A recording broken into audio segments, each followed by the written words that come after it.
Jordan.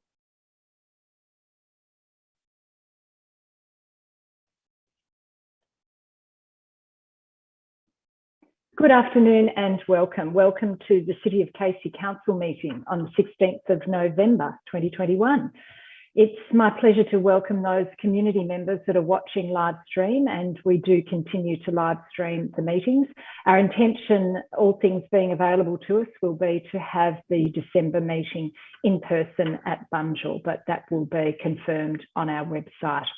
So today we do continue live stream. I'd like to start with introducing my panel members. My name's Nolene Duff and I'm the chair of the panel of administrators, and I'd like to welcome Mr. Belmar. Good afternoon, Chair. And Mr. Boardman. Good afternoon, Chair, and everyone viewing. Thank you. And I also welcome, we're joined by a number of our senior officers, most notably Mr. Glenn Patterson, our Chief Executive Officer, Ms. Jen Bednar, Director, Customer and Business Transformation, Mr. Steve Coldham, Director, Community Life, Mr. James Collins, Director, City Planning and Infrastructure, Ms. Kerry New, Director, Corporate Services, and we're supported this afternoon by our technicians, Mr. Simon Horsburgh and Jordan Barfoot, and our Governance Officer, Nicole Estrada. So thank you all for being present. I'd like to start with item 1, Statement of Acknowledgement. The City of Casey proudly acknowledges the traditional owners, Casey's Aboriginal communities and their rich culture, and pays respect to their elders past, present and future. We acknowledge Aboriginal people as Australia's first peoples and as the traditional owners and custodians of the land on which we work and live. The diversity statement. The City of Casey is home to remarkable diversity with many cultures, languages, faiths and communities of worship, ages, LGBTQI+ identities and landscapes, together forming our rich and dynamic community story. From our first Australians to our most recent arrivals and every wave between, the City of Casey welcomes and represents all community members and their respective ambitions to live healthy, rewarding and happy lives. We recognise this diversity as our strength and we aim to share, nurture and celebrate it. I'll move to item 2, the confirmation of the minutes of the council meeting held on the 19th of October 2021. Do I have a mover? I'm happy to move those, Chair. Thank you, Mr. Boardman. And a seconder? Yes, I'll second those. Thank you, Mr. Belmar. Put that to the vote. All in favour? Carried. Item 3, declaration of interests. I've considered my obligations under section 130 of the Local Government Act 2020 and have no conflict of interest relevant to the agenda papers this afternoon to declare. Do any panel members or officers have any declarations of interest to declare? I think, Chair, I have no conflicts other than make a note of existing memberships of committees and boards at agenda item 5.1. Thank you, Mr. Boardman. And Mr. Belmar, nothing to declare. No, similarly, acknowledgement that there's a matter there that is a committee that I'm currently a member of. Sure, thank you. So we'll duly note that. Item 4 is public question time, and we have had 2 public questions. The first question is from Mr. Michael Parson. And that question is with respect to the 2030 climate change target. Very topical question, Mr. Parson. And his questions are as follows. What is the City of Casey 2030 greenhouse gas target? And when will Council report results against the Emissions Management Plan 2018-22 targets? Thank you for your question, Mr. Parson. And the Manager of Sustainability and Waste has provided the following response. With respect to the greenhouse gas target, the Emissions Management Plan 2018-22 sets a target of achieving corporate carbon neutrality by 2040. However, Council recently adopted its environment strategy, and that is accessible on our website, and it sets a more ambitious target of achieving corporate carbon neutrality by 2030. To support this, Casey is working towards sourcing 100% of its corporate electricity requirements from renewable sources by 2025. With respect to reporting results against the emissions management plan, the current emissions management plan is set for final review in November of 2022. The emissions management plan sets specific targets for emission reduction and transition to renewable energy sources. Council is on track to reduce emissions by more than 25% target compared to the 2015-16 baseline. Key projects such as securing 100% of Council's public lighting electricity load through the Procurement Australia Power Purchase Agreement and the installation of 1,245 kilowatts of rooftop solar across 70 buildings have been key in achieving this milestone. Council continues to invest in rooftop solar on its buildings where it is feasible, and officers are currently working on a request for tender to supply renewable electricity for all council buildings. We have a further question from Annie McCreish, which is with respect to the emergency storm response. And prior to going to Ms. McCreish's question, I just wanted to provide a bit of an update for the broader community about the management of our vegetation and particularly long grass across the city of Casey. I am advised that there have been a number of questions, calls and comments and service requests raised about the current state of long grass and vegetation management. And I note that that's across Casey's 2,500 parks, reserves and roadsides that we maintain throughout the year. I think, first of all, I would like to offer an apology to the community for the current situation and the complaints that residents have brought to our attention. It is fair to say that Council is very aware of the issues and we're working very hard to resolve the backlog with mowing and maintaining these areas. However, this year the region has received a larger than higher rainfall throughout winter and spring. I think we've probably all seen that in our own patch, and that's resulted in extensive grass growth.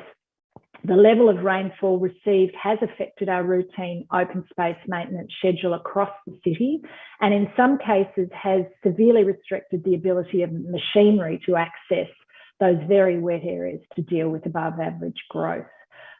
So several parks, I'm advised, have not been mowed for some 7 to 8 weeks due to those access issues. We have also experienced some delays that are related to COVID with the supply of new mowing equipment to contractors and also with the access to labour to undertake this work. However, without raising too much of an excuse with respect to this, officers are working with contractors to ensure that those mowing programs return to schedule as soon as possible, and in particular prioritising those areas that have not been mowed for some time. The scale of parks, reserves and roadsides across the city that we do maintain will take some weeks yet to get back on track. And obviously that is going to be dependent on these further unseen rainfall levels that we've been experiencing. So we do sincerely have the target to be back on track in the month of December and to have all parks cut with return to normal maintenance come January next year. So we do apologise for the state of parks. And it goes somewhat to the second question that we have today from Annie McCreish. So thank you for the questions that you've raised. And that is, can administrators explain why the City of Casey left hundreds of residents who lost power for more than 5 days from recent storms with no communication, no support such as charging, showers or recovery offers such as other councils undertook?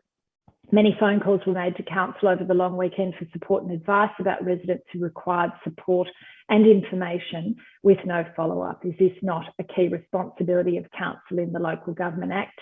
And furthermore, will there be some assurance that in future emergencies a more adequate response will be enacted, in particular for the vulnerable? The Manager of Connected Communities has advised that over the course of the 5 days following the storm event that occurred on the 29th of October, that Council received some 1,884 requests for assistance. However, of those, only one call was requesting emergency relief assistance, and that was managed by Council's Municipal Recovery Manager and Municipal Emergency Management Officer. So since the storm event on the 29th, Council's responded to 73 requests to assist with trees down, 10 power outage calls and a fallen fence. And the majority of other calls were for road and reserve flooding and arborist assistance. Certainly, Ms McCreesh, thank you for your question. I think it was a fairly demanding period. I think Council always aspires to do better, and I think we've had that feedback from you, which we do appreciate.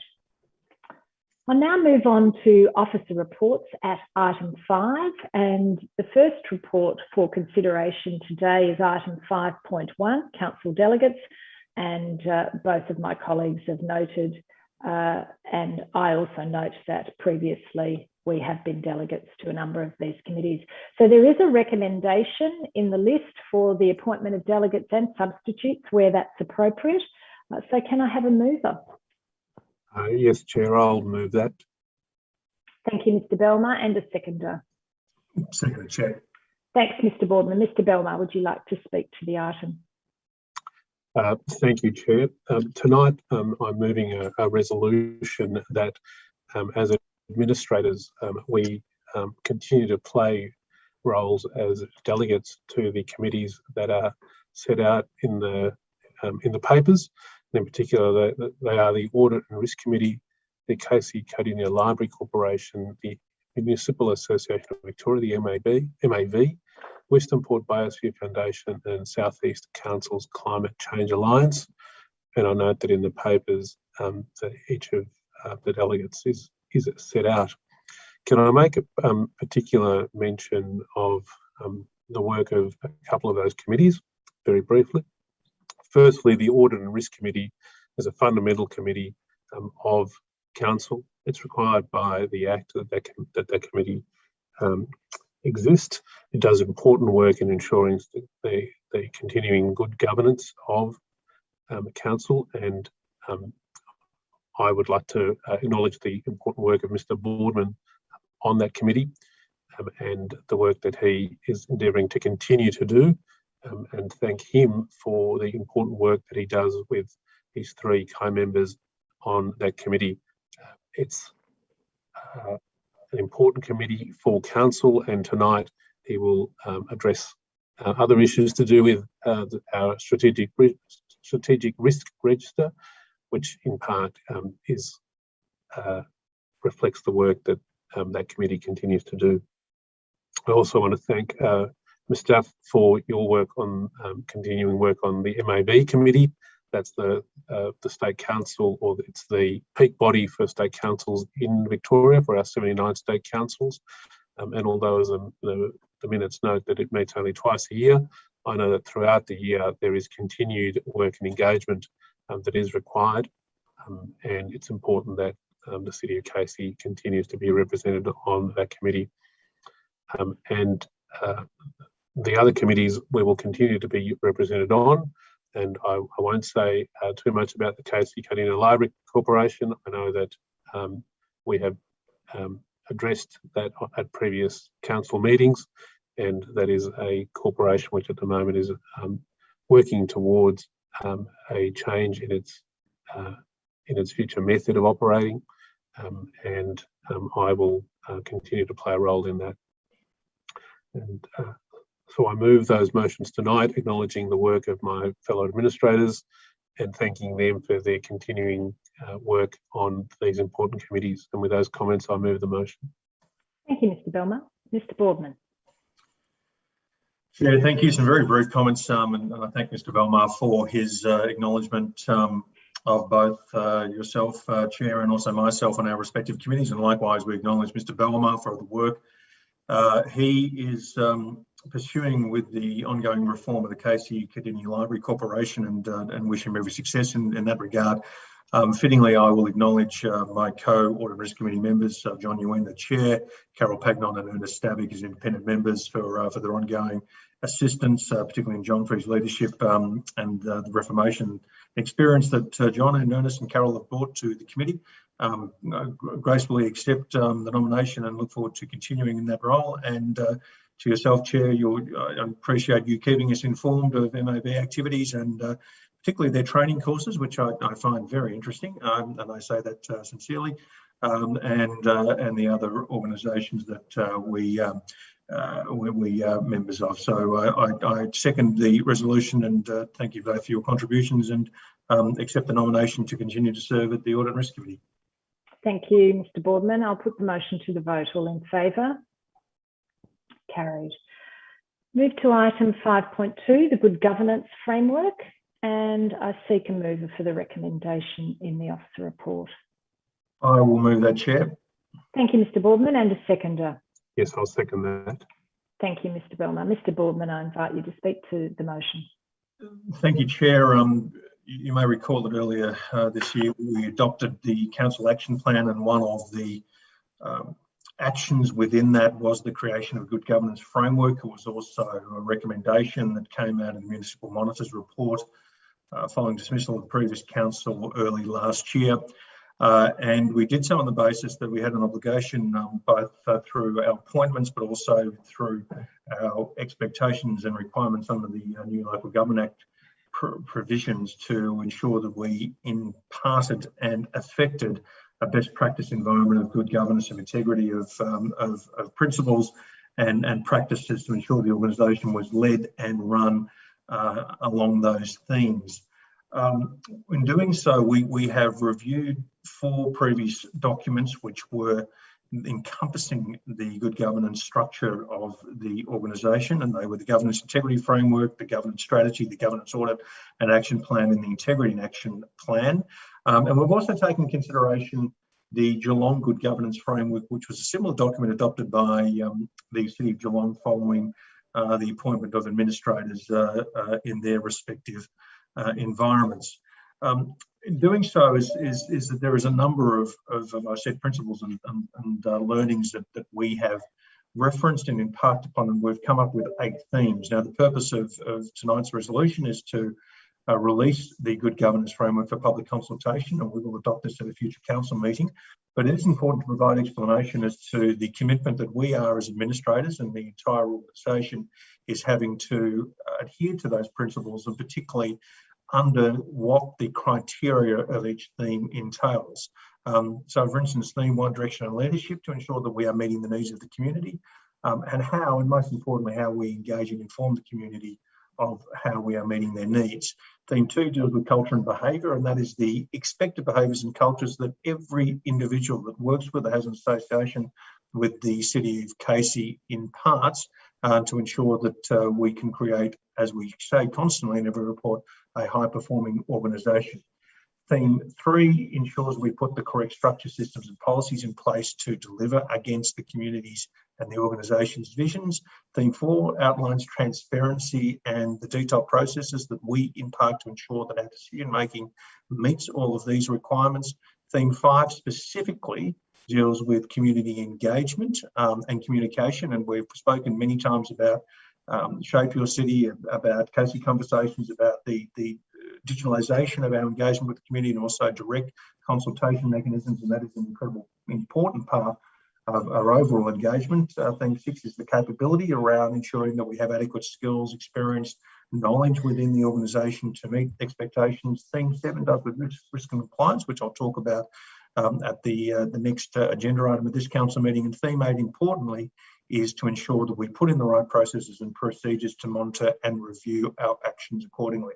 So, taking into consideration all of the past frameworks, contemporary good governance principles drawn from a range of sources and reference those sources around those 8 themes, we've created a manual and a document we think we meet the expectations of the community, and it is now being recommended that we release the framework for community consultation to ensure that it does indeed hit the mark.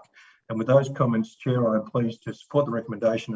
Very much welcome community feedback to ensure that we are meeting expectations around our obligations to the organisation and the community as a whole, in addition to our statutory obligations, and very much welcome community feedback that we will reference when we adopt the good governance framework at a future council meeting. Thank you, Mr. Boardman. Mr. Belmar. Thank you. I thank Mr. Boardman for his comments. And I'll just make a few brief comments because he has really highlighted the most key parts of this framework we're adopting.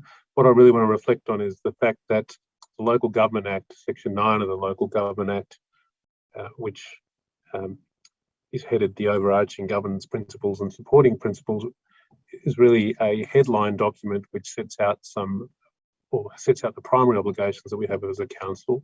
But really what we're doing tonight is saying to Casey, we're taking that document and we are, from those guiding principles, setting out a framework that is the one that Casey wants to adopt, the one that best reflects how we as a council see that we can engage in good governance in our community.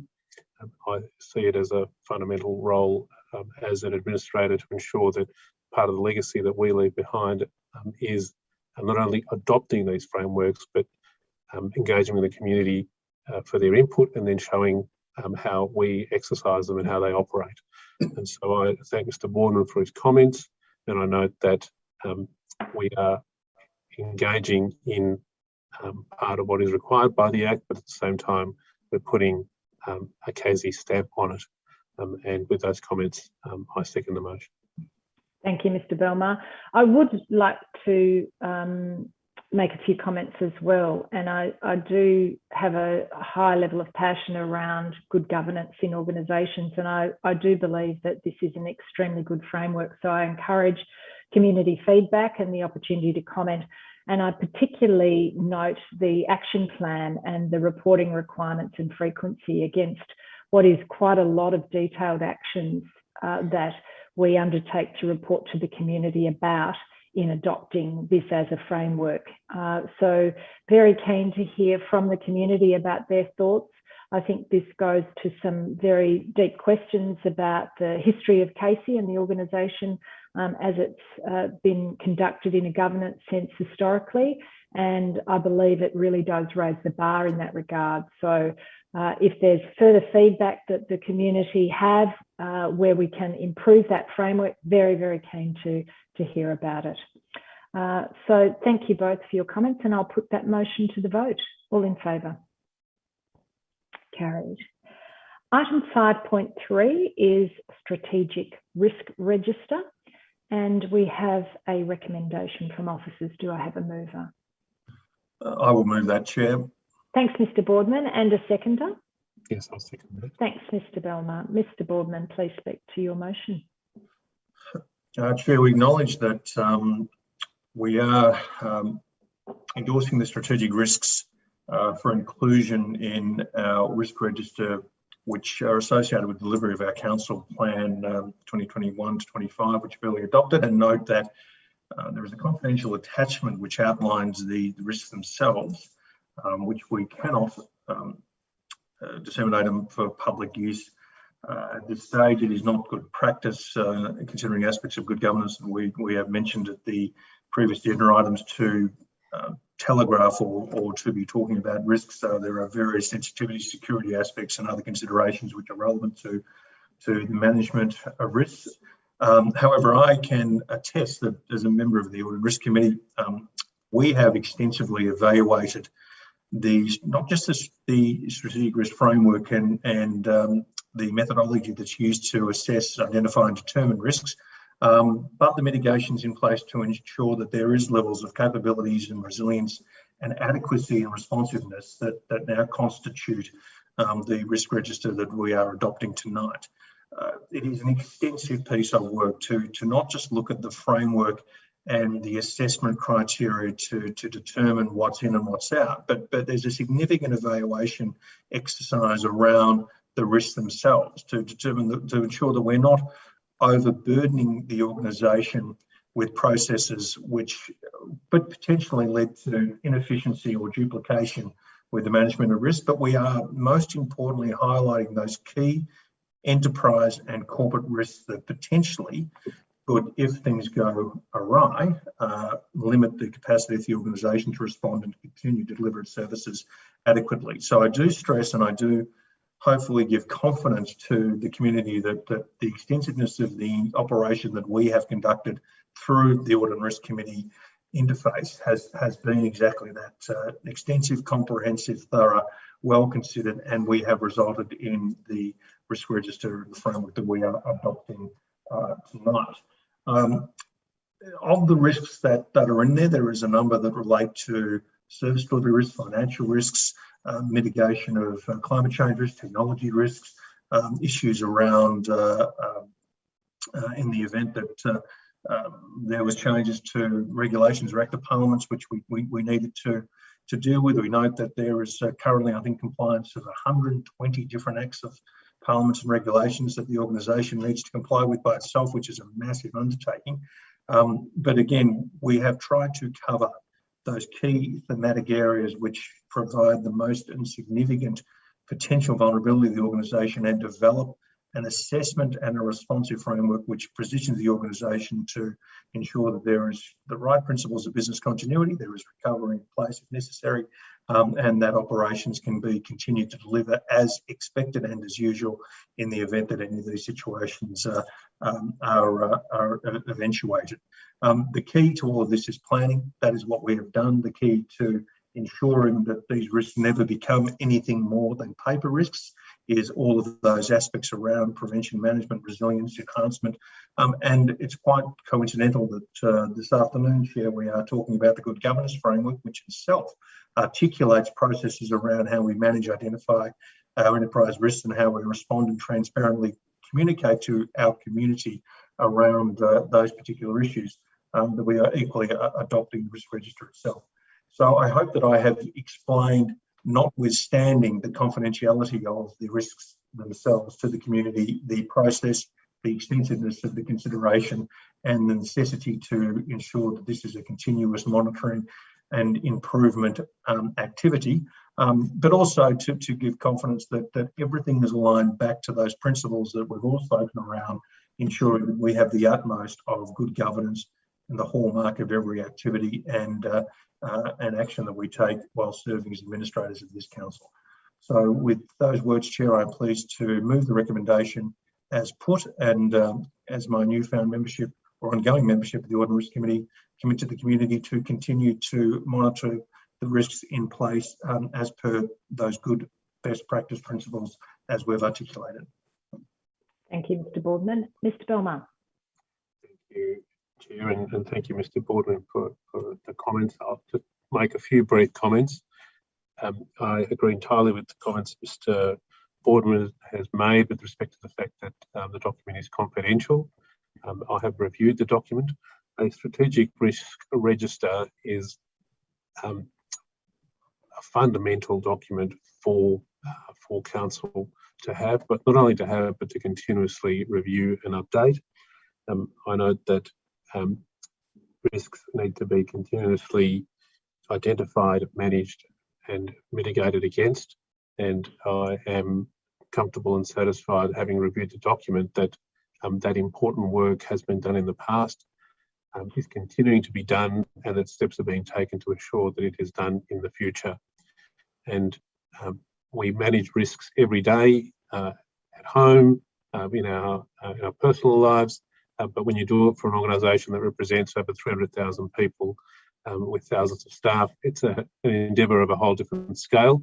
And I want to thank the officers who have been involved in ensuring that our strategic risk register is properly maintained and is maintained up to date. And I want to thank those members of the Audit and Risk Committee who are continuing to undertake this sometimes very specific, finicky, but important and fundamental work.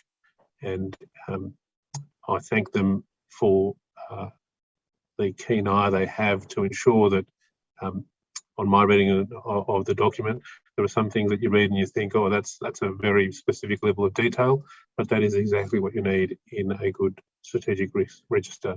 And so with those comments, I'm happy to second the motion. Thank you, Mr. Belmar, and thank you both for outlining the various matters that are considered in the Strategic Risk Register. I'll put the motion to the vote. All in favour? Carried.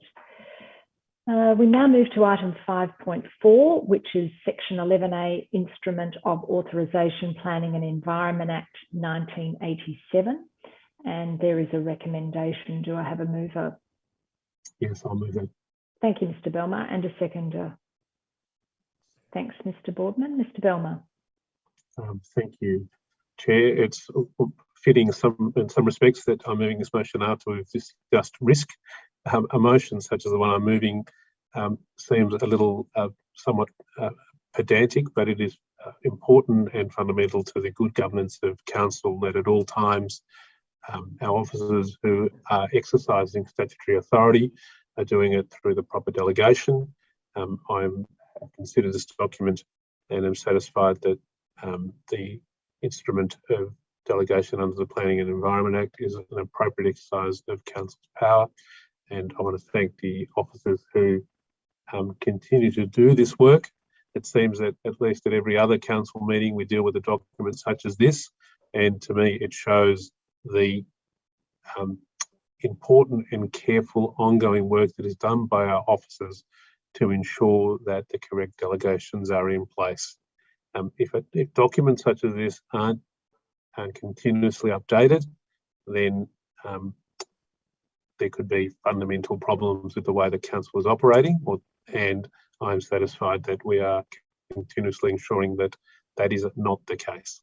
So I'm happy to move this motion, and I'm happy to always move motions of this nature, despite the fact they seem a little pedantic. It is inherent in good council work to ensure that these motions are always coming before us. And with those comments, I'm happy to move it. Thank you, Mr. Belmar. Mr. Boardman, would you like to speak to your seconding motion? Thank you, Chair.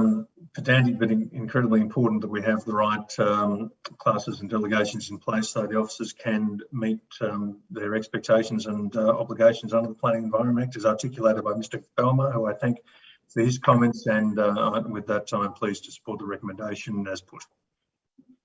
Thank you. I'll put the motion to the vote. All in favour? Carried. Thank you. That's the conclusion of officer reports for today's council meeting. I move now to item 6, which is consideration of reports of committees. And I simply note the record of discussion of the meeting held on the 4th of November. Item 7 is petitions, and there are no petitions lodged for consideration at this meeting this afternoon. Item 8 is urgent business, and there is none for today's meeting.